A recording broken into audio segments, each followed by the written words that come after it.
What's up, everybody? Welcome to the Bronx Pinstripe Show. As you're listening to this, it's probably about 24 hours from opening day. We finally made it through the long, dark, cold winter that was 65 degrees half the time in the Northeast. Yes, global warming is real. Scott, what's up? We're now a weather podcast again. Weather podcast, global warming is real. The Yankees are real because they're playing tomorrow. No more pajamas. We get into real uniforms. It's going to be great. Can't wait for it. You sound fired up. I am fired up. I'm very fired up because baseball is back and spring is here. Whether it's been 65 degrees or not, it does feel a little different because things are blooming. They were confused, but now they're not confused because it's getting warmer consistently and they can actually bloom. So I'm happy for the trees. I'm happy for the bushes. I'm happy for the flowers. I'm happy for us because we get to watch New York Yankees baseball. That actually matters. Yes, the first game. Oh, wait, no. They expanded the playoffs, so it doesn't really matter that much. Got it. I'm just kidding. Well, when does it start mattering?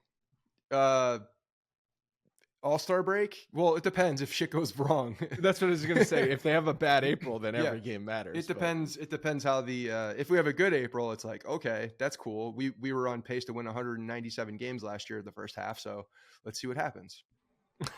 All right, so today we've got a busy episode. It's a busy week. We obviously did the Volpe reaction and the Severino news on Monday. Hope you guys checked that episode out.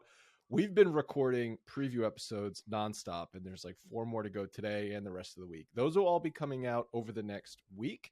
We're doing, obviously, all the AL East teams, plus a team that we want to highlight from each division and using that as a jumping off point to highlight the other divisions. So stay tuned for those. Highlight the other teams within the division. But I don't know what I said. Yeah, that. Just, one, because we're playing everybody this year. The schedule's different. Everybody. We're gonna look around the league a little bit and see what's going on in those other divisions. At first, our ambition was to get a representative from every team and do a quick preview, and then we realized that's insane. How difficult that was going to be, and it was too ambitious. So you take what you got.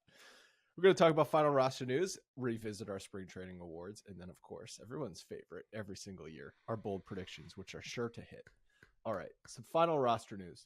You put in a quote here that Boone had on Peraza, which I swear we talked about on Monday, but I have also recorded like 6 podcasts this week, so I talked about it with somebody, and I can't remember. Yeah, I don't think that was the first time I have seen it. I did not talk about it, but so yeah, go ahead. Do you want to read the quote? Sure.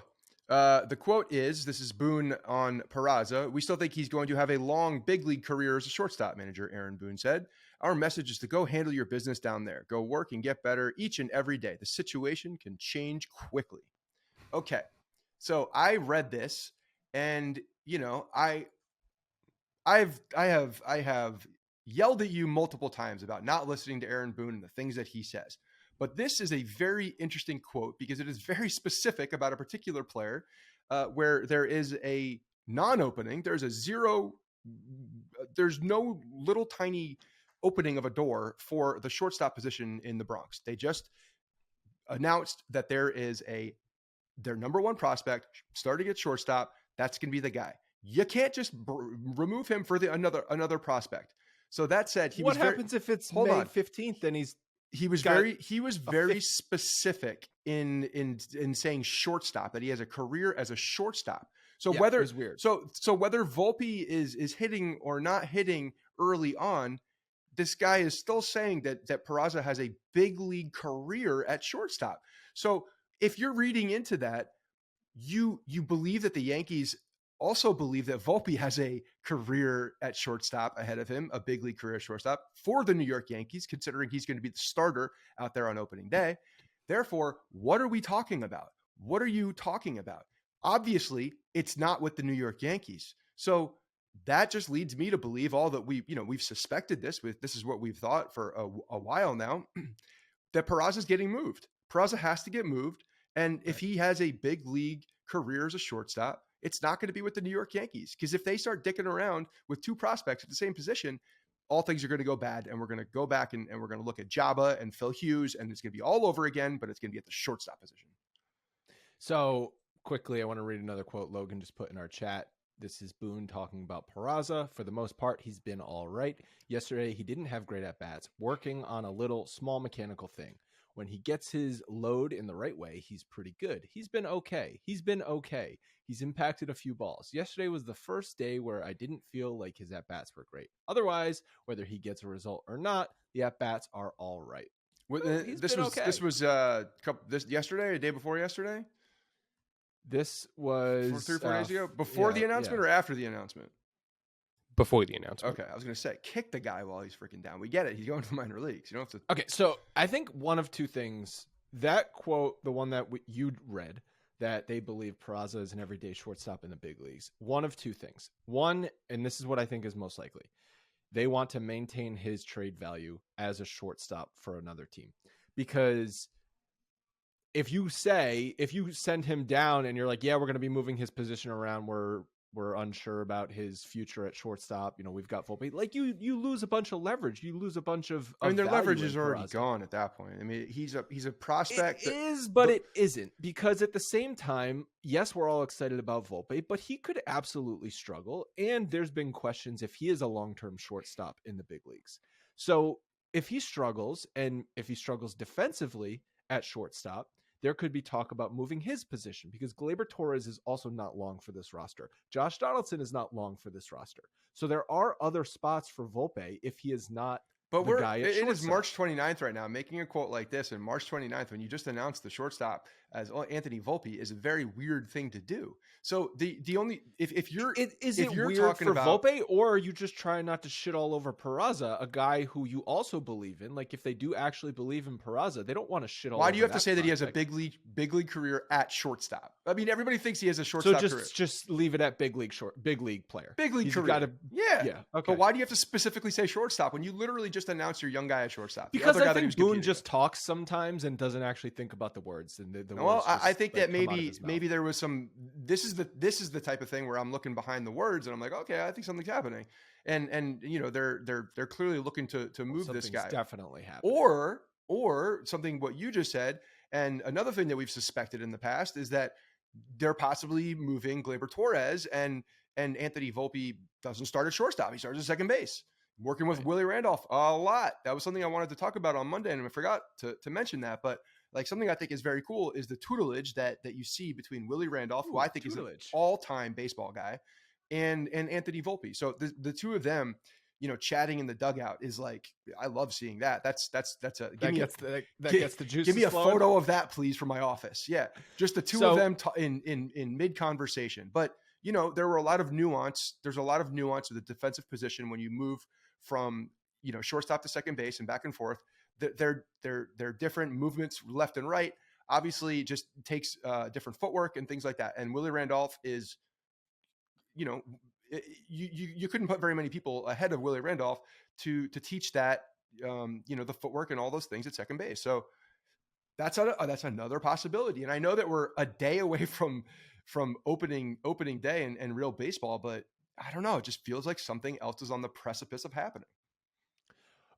That's because their starting depth is completely thin right now, and rotation their starting rotation depth is very thin right now, and there's so many question marks there that logically you would trade from a position that you have excess of, which is middle infielders. It's just infielders in general, and that's where I think IKF.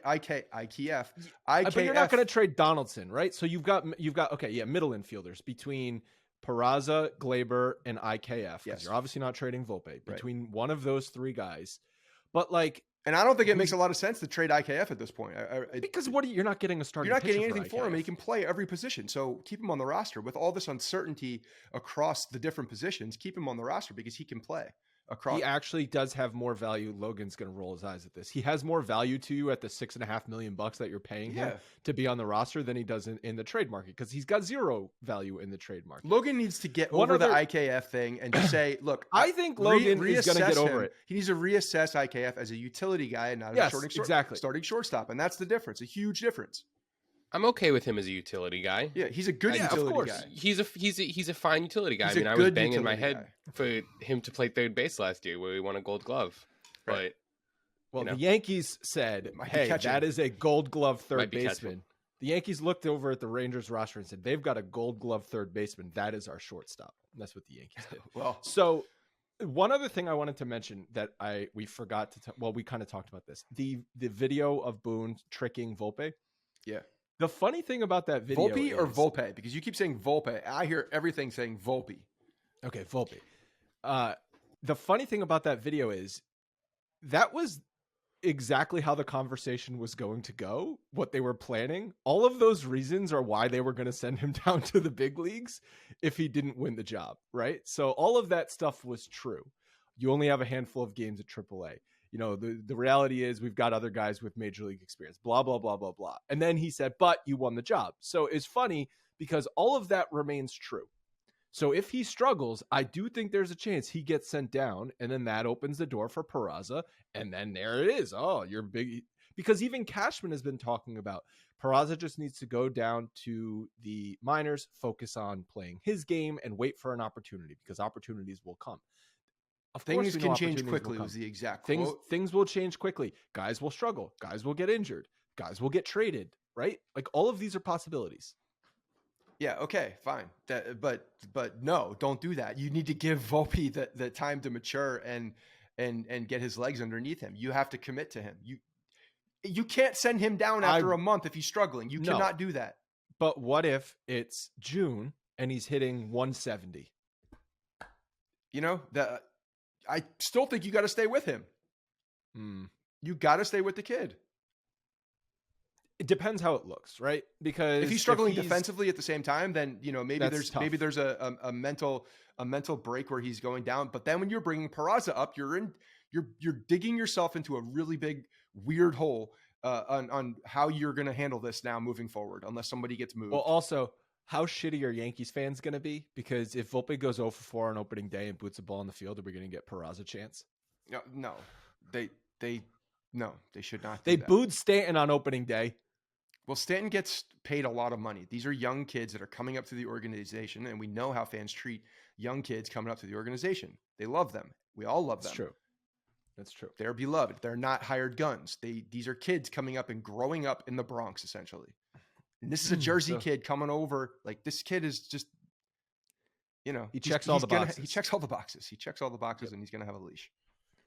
And he needs to have a leash from the team, the organization. And that's why these comments are weird. Unless he's getting traded. Peraza, I mean. Yeah. Okay.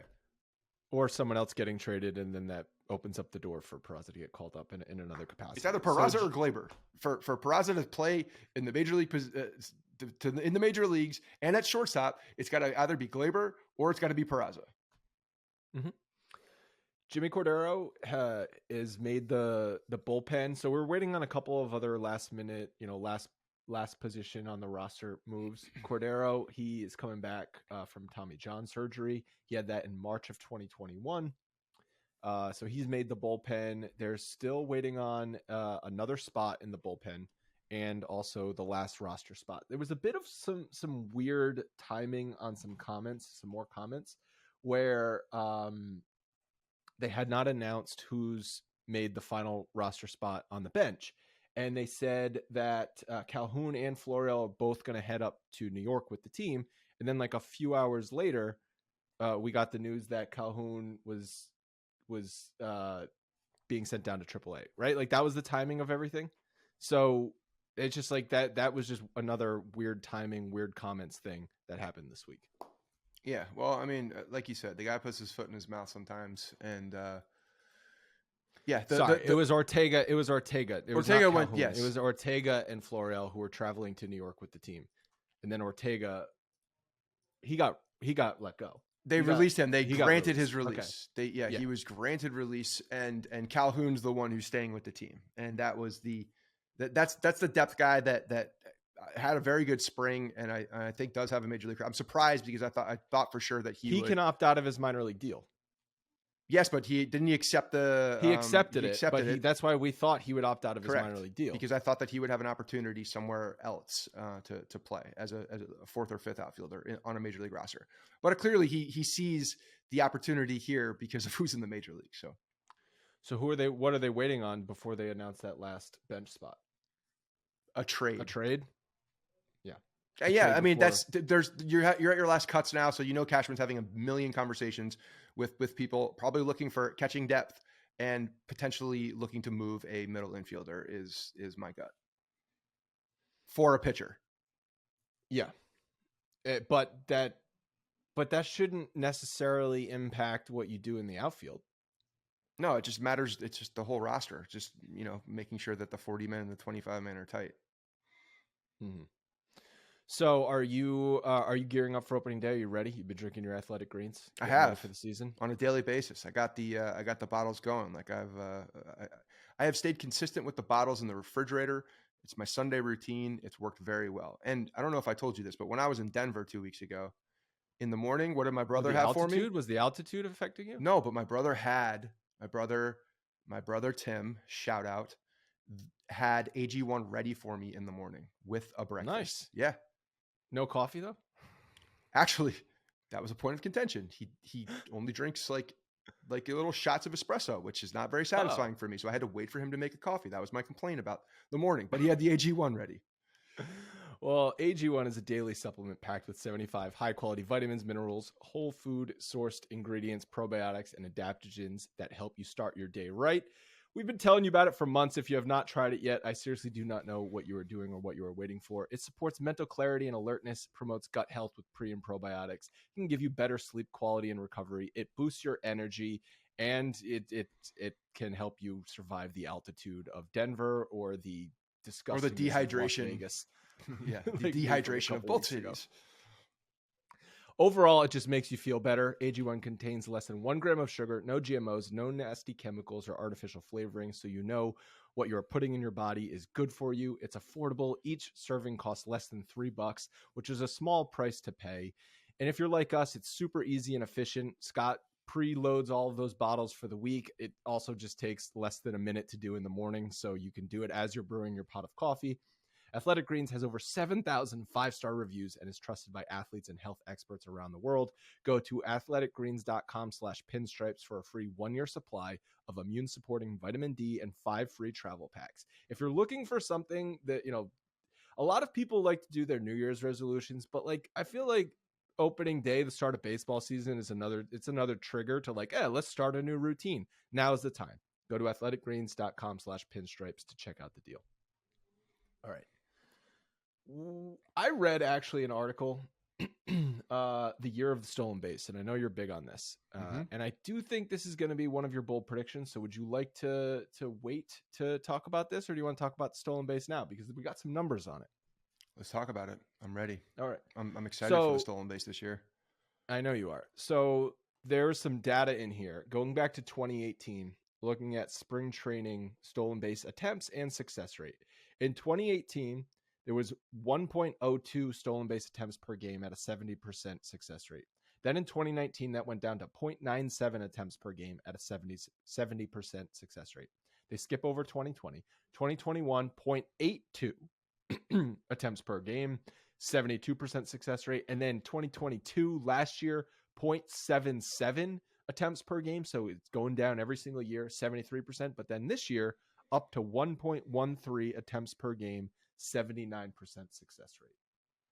Yeah, that's significant on all fronts. The attempts plus the percentage of success rate. And I mean, this is exactly what I expected. This is exactly what you expect when you have this many things that are promoting, a guy getting from one base to another with higher success. You're going to start to see more of it. The 4.5 inches is no joke. The fact that the pitchers have to, they're on a different clock now, literally, and they can only throw over, 2 times before, a potential balk. If the third one's not successful, you're going to get more substantial leads. You're going to get guys taking higher risks on the base path because they know the pressure is really on the pitcher. Nothing has changed from the pitcher throwing the ball to the catcher, the distance or the height or any of that, but everything has changed on the base path. And therefore the catchers are at a very, they're at an inferior position compared to what they have been in the past. And I think it's going to be very frustrating for catchers, especially defensive guys who have a higher throw out rate, because you're going to see better jumps, and that's not going to be on the catcher. It's going to be on the pitcher. So I think a lot of pitchers are going to get exposed this year based on how their delivery is and their move over to first and how you're going to see a lot more timing things. I think once you're into the motion, you're going to see guys like, just taking more time, stalling out, trying to deceive the runner in different ways than throwing over. It's going to be a little bit of a cat and mouse, but the runners have such a clear advantage. What happened during the juice ball era was not that guys all of a sudden started hitting 65 home runs again, but there was just more players hitting 20, 25, 30 home runs. Like we always like to use Brett Gardner hit 28 home runs example. So I'm wondering if that's what's going to happen with the stolen base, is that guys who previously were not stealing any bases will all of a sudden steal 10 bases, or like Judge, who stole 16 bases last year, might get up to 20 or 24 stolen bases. And then overall, of course, that increases the total stolen bases across the league. I was also looking up Rizzo because we talked about Rizzo trying to steal a bunch of bases, especially third base last year. How many stolen bases do you think Rizzo had last year? 8. He had 6. He got caught 5 times. I was going to say 6. So 11 attempts, and he obviously was not very successful, and he just completely stopped running in the second half because I feel like in the Rizzo is not one of these guys that's going to get affected as much, though. Rizzo's a guy opportunistic stolen base guy, though. Yes, right. But so again, like he stole 6 bases last year and he got caught 5 times. Maybe he only gets caught 2 times this year and steals 9 bags or something like that. But he's which running isn't a major difference, but like that is a 33% increase in stolen bases for Anthony Rizzo. Yeah, but I disagree here. I think the guys that you're going to see are the speed guys. That's where we're going to see the bigger difference. And the guys like Rizzo are still going to try to be opportunistic, but he's not fleet of foot. It's not like he's stealing that 4.5 inches, will help him certainly, but he's got to also feel the opportunity at that point. I think guys that have straight speed are going to be able to steal just a lot more bags because of the variables. Whereas Rizzo is really still just a feel guy and will still be a feel guy on the base path. But he's not a stolen base guy. No, the data would also suggest that teams are allowing their guys to steal more bases because of those attempts in spring training. Like a major reason why there have been fewer stolen bases in the league is because teams don't want you to steal bases. Because the nerds don't like it. It takes opportunity away. And that I tweeted this last week or earlier in the week. The nerds are going to start liking the stolen base. Because if you crunch the numbers, if the nerds crunch the numbers, they're like, oh, guess what? This is actually beneficial. Then they'll allow it to happen more. But I still do think there's going to be a lot of teams. Like the Yankees are still not a team that is centered around speed on the base paths. They're still a team that's centered around on base percentage and traffic on the bases and hopefully getting the 2-run and the 3-run home runs. Yes, that's correct. But I think in the first month, we're going to see how the league adjusts to, again, no shift, the more success on the base path. I think we're going to see home runs down this year. I think we're going to see home runs down because I think approach is going to change in certain people.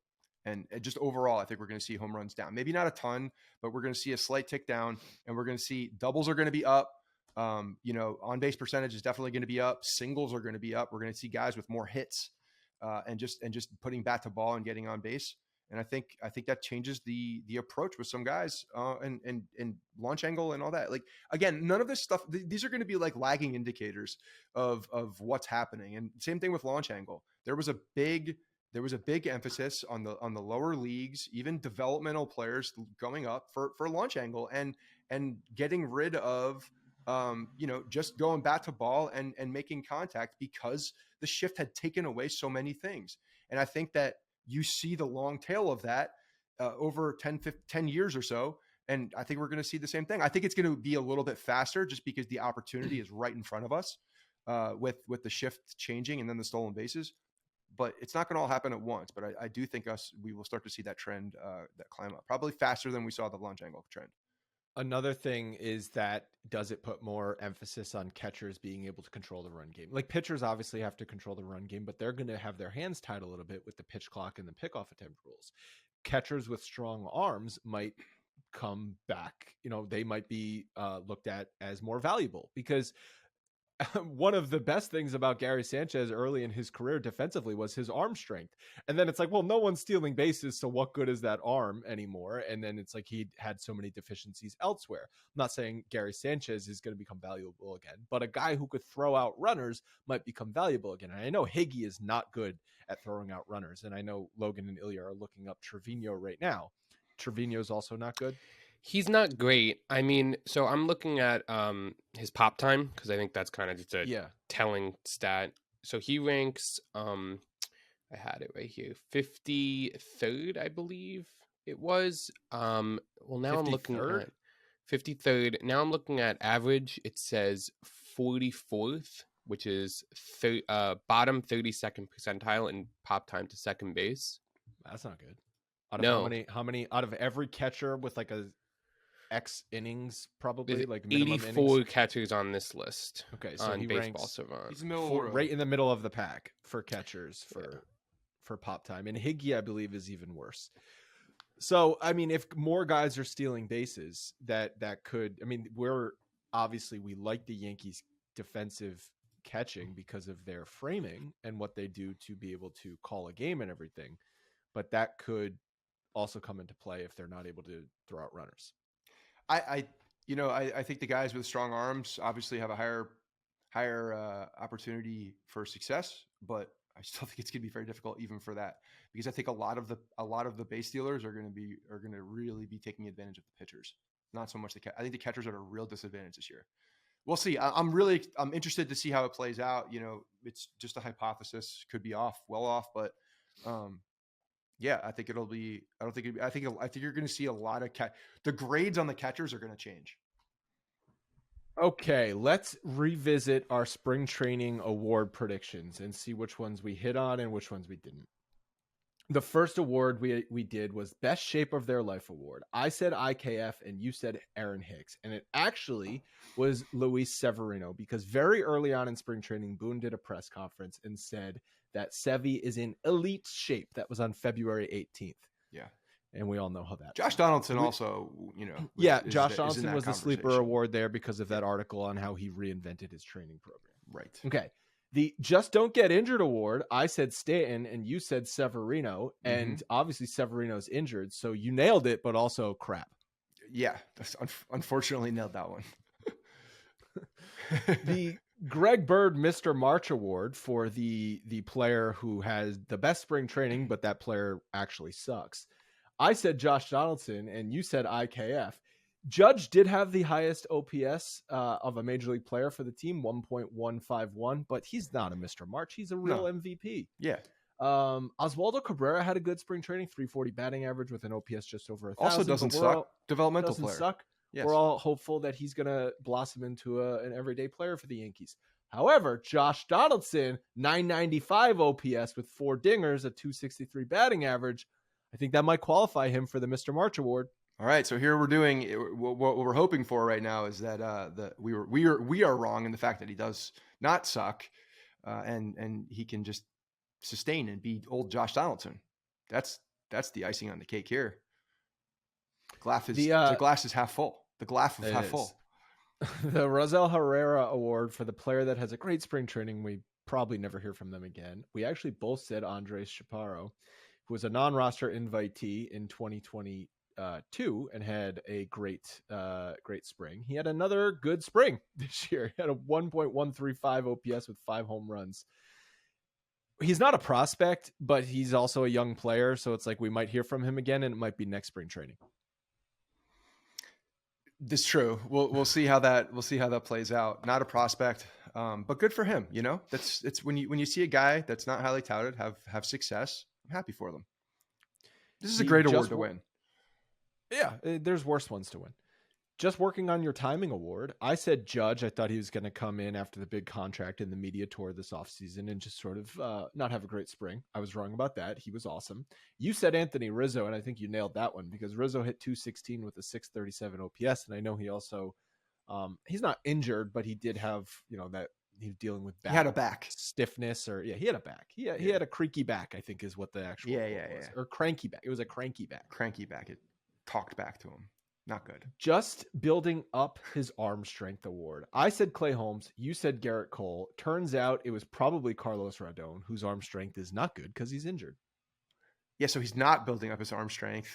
That was the whole point of that award, is that the results weren't great, but just again, doesn't matter. Just working on arm strength. So I'd say Rodon lost that because he couldn't pitch, because he tried to throw too goddamn hard and didn't build it up appropriately. So actually, no, he did not win that. Maybe it is Garrett Cole. Who else is it? We ran out of starting pitchers to give that award to. Yeah. Yeah, we did. They're all hurt. You can't give it to Clark Schmidt because he's fighting for something. Everybody else is fighting for something. Nestor Cortez is building back up. At endo facto, by default, Garrett Cole. Okay. Most likely to get traded by opening day award. I said IKF. You said IKF or Glaber. No trades yet, but we still got a little bit of ways to go, so that might happen. Yeah. The battle to watch. It was shortstop, obviously. I gave an honorable mention to left field, but it was definitely shortstop. That was the leading topic pretty much all of spring training, and Volpe ran away with the position. He won the battle. Yeah. And then the final one was the back of the bullpen award. We said Matt Crook, who was a 27-year-old left-handed reliever. Mm-hmm. Crook was optioned to AAA, but he did have a decent spring. He struck out 15 batters in 12 innings, so I thought he had a chance there. Turns out it's probably Jimmy Cordero, who was the last guy in the pen, but there's still a spot open, so we'll see what happens there. Yeah, and very deficient on left-handed pitching, which was also one of the reasons why we were looking at Crook, but he got robbed. And with Tommy Kahnle out, who can get left-handers out, they definitely are lacking lefty, just people to be able to get lefties out. Yeah, I'm a little bit more optimistic on Kahnle, just reading on the injury that the bicep tendonitis, and he got the cortisone shot, right? And from I guess he had this back in 2018, the same bicep injury, tendonitis, and he said it took about a month for it to heal up and go away, but it did, and he was able to pitch. So, optimism. And if that's the case, then yeah, they got another guy that can pitch against lefties effectively. We are in the middle of just a great time on the sports calendar. March Madness, Final Four. We got major golf tournaments coming up. The NBA playoffs are around the corner. And of course, it's opening day this week. Game Time is a fast and easy way to buy tickets for all the sporting events you want to go to. Plus, they have music, comedy, and theater events. I was looking at some Yankees opening weekend tickets just out of curiosity to see how much they were going for, and there are definitely some good deals to be had. The Game Time app has a ton of cool features and is easy to use. It shows you trending tickets, what sections the best deals are going for, and also it calls out the cheapest options and flash deals and much, much more so you can make an informed purchase. There's even event cancellation protection so you can buy with confidence. And early in a baseball season, that's important because we know there's a lot of rainouts. Game Time is the fastest growing ticket app for a reason. You get images of your seats before you buy, so you know exactly what to expect. The buying process is super fast. It's just 2 taps and you're done. The tickets are also sent directly to your phone, so you never have to dig through your emails or go to your junk email to find them. Go and snag tickets today without stress with Game Time. Download the Game Time app, create an account, and use code Bronx for $20 off your first purchase. Terms apply. Again, download the app, create an account, use code Bronx for $20 off your first purchase. Download Game Time today. Last minute tickets, lowest price guaranteed. And now it is time for our bold predictions. Dun, dun, dun. Would you like me to do the honors and go first? Are we doing anything from revisiting the bold predictions? Oh yeah. Forgot about that. Let's see what we. So Logan, you pulled a clip for each of us. I think we're going to listen to that now and then discuss how we did. Okay, let's do it. Well, my first prediction is someone who needs to win over some fans because no one was happy with his performance after they acquired him midseason. That's Joey Gallo. He's going to win the Yankees Nerd Department Triple Crown. What is the Nerd Department Triple Crown? You may be asking. That is home runs. He's going to have 42 home runs. He's going to lead the team in on base. That's a 388 on base percentage I'm predicting. And he's going to lead the team in strikeouts, 33% strikeout rate. But the Nerd Department, the 3 true outcomes, that's what Joey Gallo is good at. He's good at 3 things: hitting the ball over the fence, walking, and striking out. He's going to lead the team in those 3 categories. I just think 40 home runs in a full season in New York in Yankee Stadium for him, he's almost going to hit 40 home runs accidentally because I remember a handful of home runs even in the second half last year. Looked like pop-ups off of his bat, and they went in the 3rd row down the right field line. And I just think he's going to run into like 7 mistake home runs at Yankee Stadium. Every home run is a mistake home run and is an accident for Joey Gallo. That's what we learned. Well, I failed to recognize just truly how shitty he is as a baseball player. It's remarkable that he continues to get jobs. You know, you guys actually did pretty well last year. I had to I had to be like, you did the Mike King Swiss Army knife, which he was well on his way. We know that. Ninth year in a row. Spoiler alert. Okay, Scott, we all know which one I picked for you. The Hawaiian Hustle, IKF, balls out. Locks down the Yankees shortstop position. 200 hits.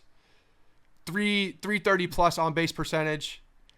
Making Volpe a key available for trade at the deadline, looking potentially the offseason. Maybe it's not that early, but I do think that IKF solidifies himself as the Yankees shortstop this year, outperforming expectations for all fans. But I would say not outperforming expectations on what the organization thinks. They think they're going to unlock double-digit home runs from him. I don't care about that. I really don't. I could care less if he hits 10 plus home runs, like at all. He had 173, I think, last year hits. I'm looking for a 200 hit. This guy's going to get a whole lot of balls over the plate. And with his back control, I love what I've seen from him so far this spring. He plays good defense. He wants to be here. This is a boyhood dream. This kid is going to hit 200 base hits, and we haven't seen that in a long time. Like, that's the guy. All right, Scott, you nailed that IKF prediction. Good job.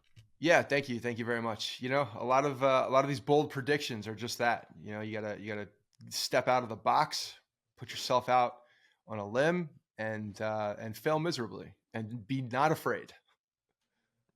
All right, so let's go with our bold predictions this year. I'll stick with the shortstop theme to start. Anthony Volpe will be the first shortstop in the American League to win Rookie of the Year since Carlos Correa did it in 2015. I think he's going to hit 291 with 170 hits. 170 hits. All right. That's my bold prediction for our guy Volpe. Okay. I mean, I like that. I want that to happen. So buying the hype. I hope that means that Peraza's career as a major league shortstop will be on another team if that's the case. Correct. Or his future is a major league second baseman. Right, but that's not what Boone said. They believe it's a shortstop. So, all right. My first bold prediction here. Oswaldo Cabrera takes the starting left field job by May 1st and ends the season, has a 2020 season, 20 home runs, 20 stolen bases, and securing that left field spot. And we will talk about other outfielders a little bit further down in my bold predictions. So but Oswaldo Cabrera by May 1st. By May 1st. April, That's it's going to be a rotation of Hicks and Cabrera, or Yes. we're going to see, I think Hicks and Cabrera is a rotation. You know, they're going to slide guys all over the place. But I think, a month is all we'll need to see. And Cabrera is going to be the guy. Okay. Wow. We're both optimistic about some young players. Yes. I'll go with an older player on this one. Okay. DJ LeMahieu is going to reclaim his crown as American League batting champ with a 331 batting average. Okay. So if we look back at DJ, he hit 327 combined, actually 327 in 2019, and then he won the batting title in the short season with a 364 batting average. Since then, we know he's only hit 265. He's been injured. I think overall batting average will be up across the league with the shift, while that might not impact DJ LeMahieu as much because he wasn't shifted on really anyway. I just think he's been healthy. He had a great spring training. He's going to be an everyday player between second base and third base, and I don't think that's going to impact him offensively. So I'm predicting a huge bounce back from DJ, who is, knock on wood, healthy. He's going to have a 331 batting average. That's terrific. I really hope that's the case. That's a big deal for this, for the lineup and just overall roster construction, to be honest, if that guy is on base and back in form. So hopefully the toe holds up. All right. I'm going to go into the rotation here, sticking with the young guy I've been high on all spring training and was excited even last year to watch him pitch. But with the addition of the cutter, I think Clark Schmidt is poised for a breakout season. I think he locks down a rotation spot, solidifies himself in the 5-man rotation, and finishes the season with a 3.2 ERA and 15 wins. You care about wins? Don't matter. I care about wins. Who did you say was going to have a bunch of wins a couple years ago? Did you predict Tyone. someone to have? Oh yeah, Tyone. Yeah, Clark Schmidt, I think, is really ready for this with the addition of this pitch. Here's his it's opportunity, a game changer right? for We've him. been talking about Clark Schmidt just needs the opportunity, or we at least want to see it. And the Yankees have never been able to give him consistent rotation turns until now. Here's the opportunity. And I think he's gonna grab the bull by the horns, and he's gonna have to be very honest. And I think that's where it is. Pressure is a privilege. And in April, he's our number 2 starter with question mark, but he's there. If Nestor's healthy, that's Nestor's going to come out of the gate a little slower, probably, as far as Nestor's the number 1 starter. Cole's the number 2 starter. Right. So, I think Clark Schmidt does have to step up in this, because the team is going to need him to pitch well, because deficiencies are happening because of injuries in that rotation. So I think he steps up in that spot and locks it down, and he does not relinquish that spot. He stays there for the entire season. All right. My number 3 prediction is that Giancarlo Stanton is going to play 73 games in the outfield, beating his 2018 total by 1 game. And the reason I think that they're going to do this is because they're going to say, F it. He's probably going to be injured at some point anyway, whether he DHs every day or he plays the outfield. Yeah. They have no outfield depth right now. I know you're optimistic about Oswald Peraza, but if Giancarlo Stanton can play right field a bunch, because I think with Judge, especially to start the season in center field, there's going to be opportunities to play Stanton in right field. So I'm thinking he's going to get a bunch of times in the first half of the season in the outfield. Hopefully he stays healthy. I'm at the point with Stanton, he's going to be injured anyway. So just do it. Just say, fuck it. Play him in the outfield. Well, yeah, I don't think there's a lot that you can point to that is definitive and says why he's healthy or why he's not healthy at this point, right? Like, we've seen kind of both outcomes with him playing and not playing, and injuries will occur. There's no direct correlation. Hence, load management. All right. My big, I'm going to stay in the outfield and stick to a similar topic in what you said. This is pretty bold, I'd say. Aaron Hicks gets DFA'd after the All-Star break. Oh, after the All-Star break? Come on. Fine. You say like April 10th? I actually just added that, but yeah, he gets DFA'd, and Jason Dominguez gets called up to the Bronx in 2023.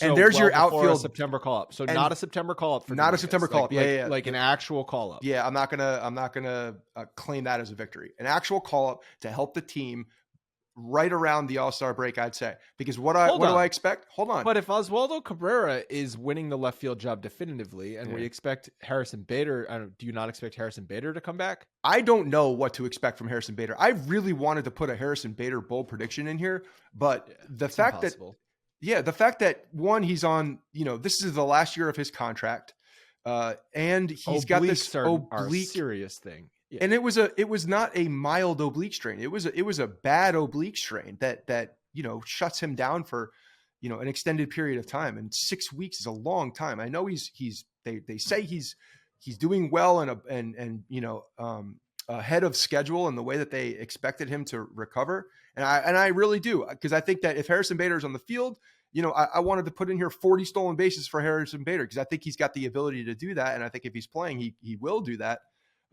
But I don't know. And I think if Jason Dominguez is lighting up Double-A, which I expect him to do, then if there's a deficiency in the outfield, there's going to be an opportunity. And at this point, I already started the kid at shortstop. He's all right.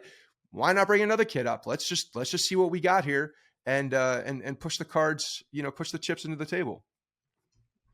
Okay. That would be huge. I mean, but again, they proved us wrong with Volpe, so maybe they'll prove us wrong with the Martian. My next one is about a trade. The Yankees will make an early season trade with the Brewers. Gleyber Back Torres to the Brewers. He went to the Brewers last year. Yeah. Gleyber Torres is going to be traded to Milwaukee, and the Yankees are going to get Adrian Hauser in return. Now, I understand Adrian Hauser just left a spring training game with an injury, but it's not. That's prime. That's ripe for the Yankees to get. That's exactly what Cashman's looking for. An injury to a pitcher. Oh, give me that guy.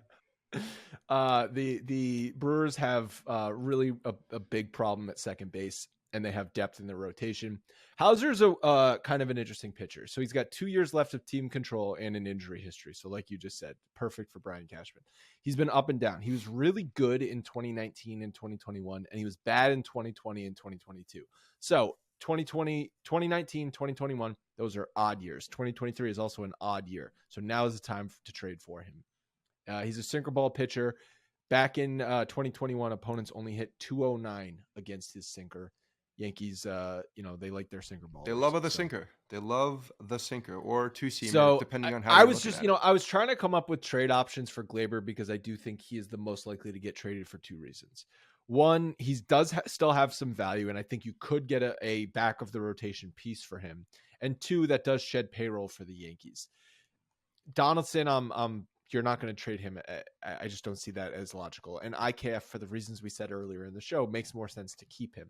Yes, of course, Peraza could get traded, but then you're talking about more of like a blockbuster trade. And I also don't see early in the season trades happening for it with a prospect and a major leaguer. Usually it's like a major leaguer for a major leaguer. We've got a problem. You've got a problem, and we can fix each other's problem with this trade.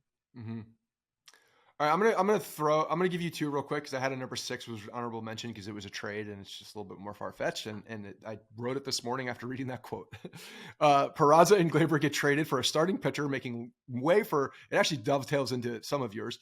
For a starting pitcher, making way for LeMahieu to regain the everyday second base spot and IKF to roam as a true utility infielder. You just said a starting pitcher. You didn't come up with a starting pitcher. No, this was an add-on that I wrote this morning after reading that quote. I think Peraza's getting dealt. I'm reading the tea leaves on that one. But let me go to my number 4 actual bold prediction on the road to 5. Carlos Rodon returns healthy and leads the pitching staff with a sub-3 ERA and starts game 1 of the playoffs. Oh.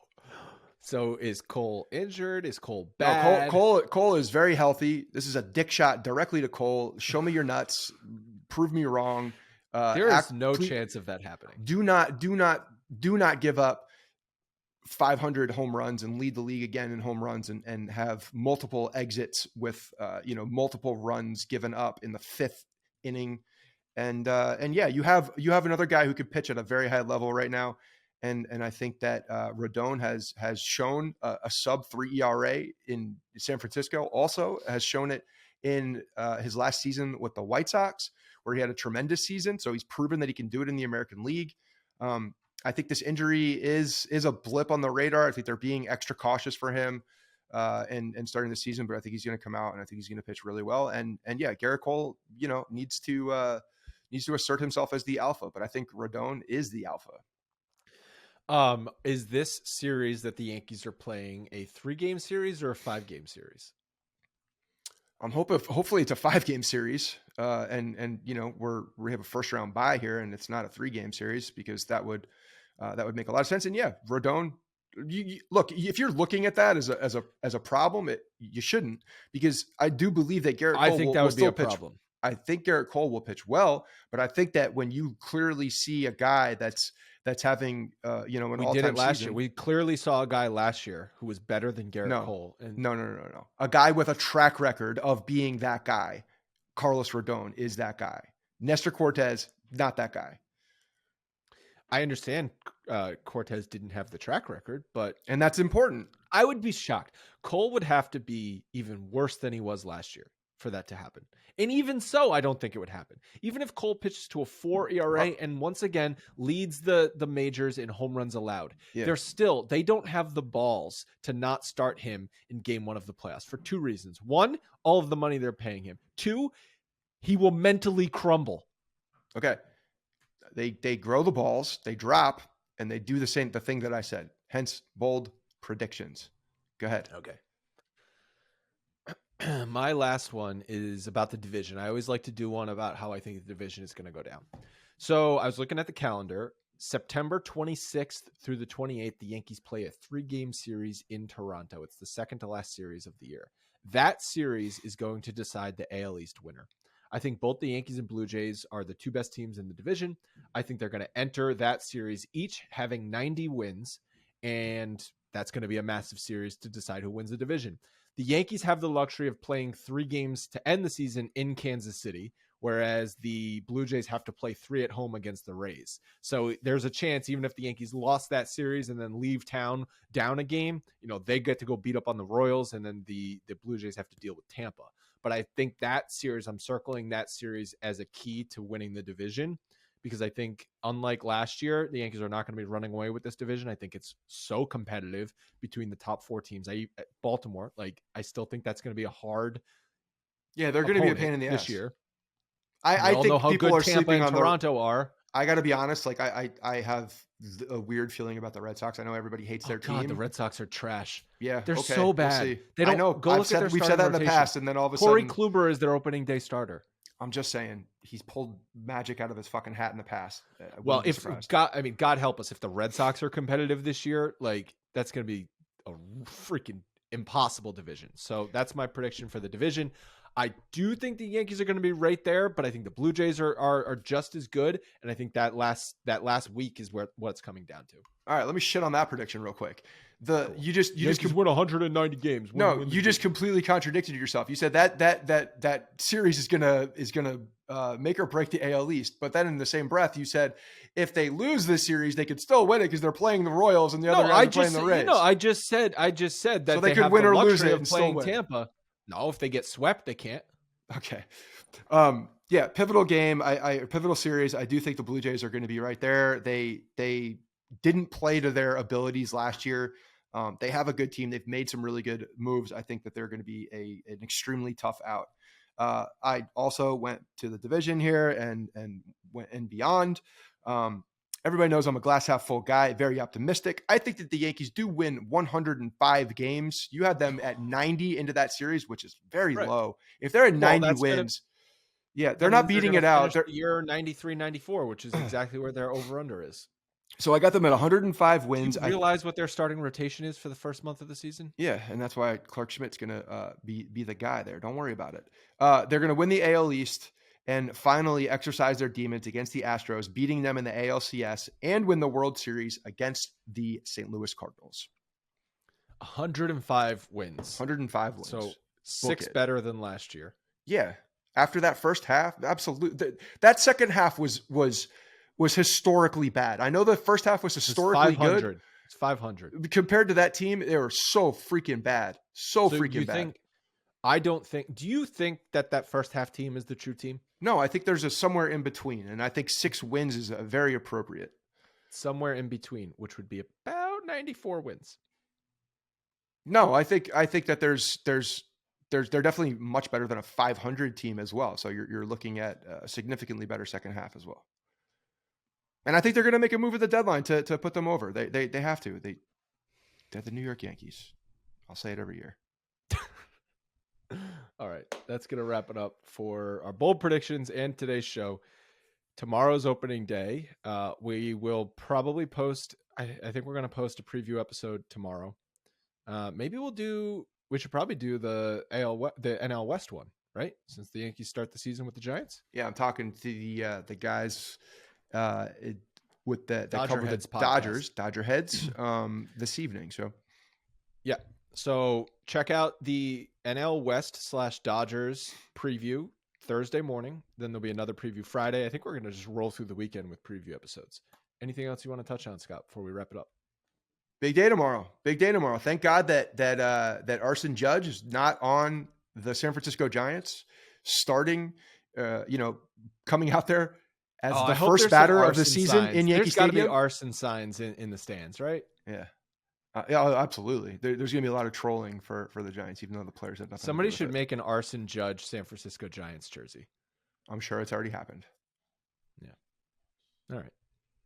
We'll talk to you guys tomorrow.